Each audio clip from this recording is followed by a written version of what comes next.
সেই ছাত্র সংগঠন যখন ছাত্রলীগের ভূমিকায় অবতীর্ণ হয় তখন আমাদের লজ্জায় কান কাটা যায়।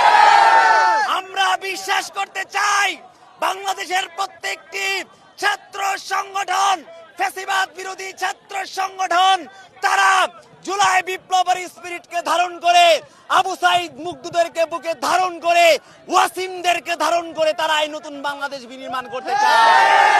অত্যন্ত দুঃখের বিষয়, আজ আমরা যা দেখেছি আমাদেরকে আশাহত করেছে। আমরা মনে করি যদি বাংলাদেশের কোন ছাত্র সংগঠন ছাত্রলীগের ভূমিকায় অবতীর্ণ হতে চায় তাহলে তাদের পরিণতি ছাত্রলীগের মতোই হবে। তাই আমরা বলবো, কুয়েটে যে নেককার হামলা চালানো হয়েছে, সেই হামলার নেতৃত্বে যারা ছিল, সেই হামলার নেতৃত্ব যারা দিয়েছে, এই হামলার সাথে যারা জড়িত ছিল সবাইকে অনতিবিলম্বের মধ্যে, আজকের মধ্যে গ্রেফতার করে দৃষ্টান্ত স্থাপন করতে হবে।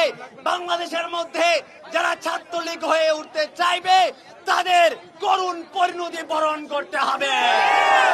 আমরা যারা ছাত্রলীগের মতো হয়ে উঠতে চাইবে তাদেরকে দাঁত ভাঙা জবাব দেওয়ার জন্য সব সময় রাজপথে প্রস্তুত আছে এবং থাকবো ইনশাআল্লাহ।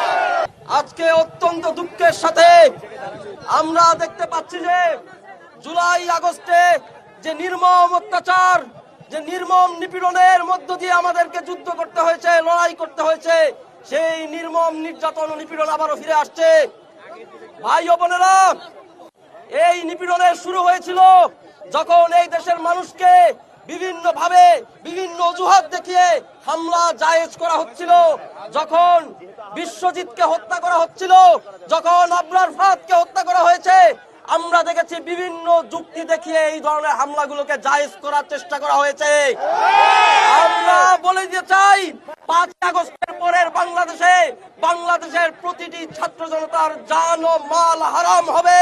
কারো জান ও মালের ক্ষতি করার অধিকার কারণেই আমরা 5 আগস্টের জাহিলিয়াতের বাংলাদেশে ফেরত যাব না। এই মাসে হাজারেরও উপরে ছাত্র জনতা, আমাদের ভাই ও বোনেরা অহেতুক শহীদ হন নাই, তাদের রক্তের দায় আমাদের উপরে। যে কেউ পুনরায় আবারও ছাত্রলীগের মতো বিভিন্ন পন্থায় নিজেদের হামলাকে জায়েজ করার চেষ্টা করবে, আমরা তাদের বিরুদ্ধে দাঁড়াবো। আমরা কারোর সাথে আপোষ করব না। আপনারা জানেন 5 আগস্টে ফ্যাসিবাদী সরকার পতনের পরে বিভিন্ন ভাবে তারা পুনর্বাসিত হওয়ার চেষ্টা করছে। আমরা দেখেছি বাজ বিচার ছাড়াই বিভিন্ন সংগঠনে তারা জায়গা করে নিচ্ছেন। আমরা সকল ছাত্র সংগঠনের নেতৃবৃন্দকে আমাদের জুলাই আগস্টের সহযোদ্ধা হিসেবে আমরা আমাদের আন্তরিক জায়গা থেকে তাদেরকে বলতে চাই, আপনারা অবিলম্বে আপনাদের সংগঠনগুলোকে 5 আগস্টের পরবর্তী ছাত্র জনতার আদর্শে, জনগণপন্থী আদর্শে দীক্ষিত করুন। 5 আগস্টের পূর্বের রাজনীতি থেকে বেরোয় আসুন। স্ট্যাম্প, লাঠি, রামদার রাজনীতি বাংলাদেশে নিষিদ্ধ ঘোষণা আমরা করেছি।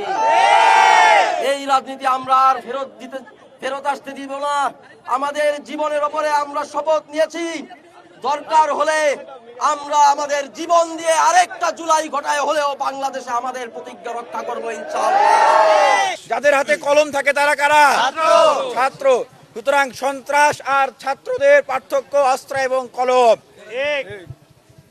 যেখানে বিশ্ববিদ্যালয় কলেজগুলোতে আপনারা যেখানেই দেখবেন কেউ লাঠি সোটা অস্ত্র নিয়ে আসছে, আপনারা সেখানেই সাথে সাথে তাকে সন্ত্রাসী হিসেবে তাকে প্রতিরোধ করবেন, সেখানেই তাকে প্রতিরোধ করবেন, তাকে ধরে প্রশাসন এবং থানায় দিবেন।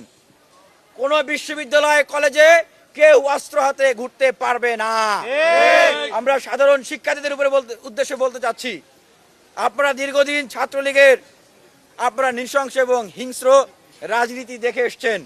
আমরা সেই জায়গা থেকে মনে করি যে সাধারণ শিক্ষার্থীরা ছাত্র রাজনীতির কথা শুনলে তাদের ভিতরে একটা আতঙ্ক ভয় আসতে পারে, এটা অস্বাভাবিক কিছু না। কিন্তু যারা ছাত্র সংগঠনের নেতৃত্ব দিচ্ছেন তাদেরকে দায়িত্বশীল ভূমিকা পালন করতে হবে। আপনারা এমন ছাত্র রাজনীতির উপহার দেন যেন শিক্ষার্থীরা ছাত্র রাজনীতির প্রতি মুগ্ধ হয়, ছাত্র রাজনীতির প্রতি আকৃষ্ট হয়, দলীয় দাসত্ব এলাজির ভিত্তিতে ছাত্র রাজনীতি করেন। কিন্তু আপনারা যদি ঠিক আবারও ফ্যাসিবাদী আওয়ামী লীগ ছাত্রলীগ স্টাইলে বিশ্ববিদ্যালয় কলেজগুলোতে আবির্ভূত হন, আমরা বলে রাখছি সাধারণ শিক্ষার্থীরাদেরকে সাথে নিয়ে কিন্তু এই ছাত্র সমাজ আপনাদের বিরুদ্ধে প্রতিরোধ করে তুলবে।